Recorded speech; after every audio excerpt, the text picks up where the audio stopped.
Le 2 août 2023, des manifestations ont secoué les principales villes du Nigeria organisées par le Congrès du travail du pays pour protester contre la vie chère. Le président Bola Ahmed Tinubu a annoncé fin juillet 2023 des mesures pour alléger l'impact de l'inflation de 22% sur les budgets des ménages, notamment un investissement de 232 millions de dollars dans le secteur agricole et des subventions de 145 millions de dollars pour les petites et moyennes entreprises.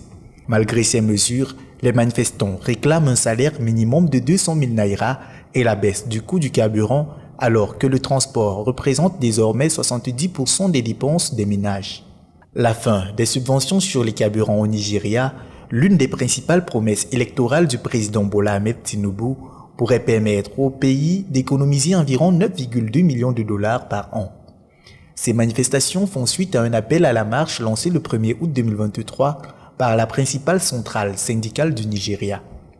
Le président Tinubu a annoncé lors d'un discours officiel le 31 juillet 2023 que 75 entreprises manufacturières recevront un crédit de 1,16 million de dollars d'ici 2024, tandis que les PME et les entreprises du secteur informel bénéficieront d'une subvention de 145 millions de dollars.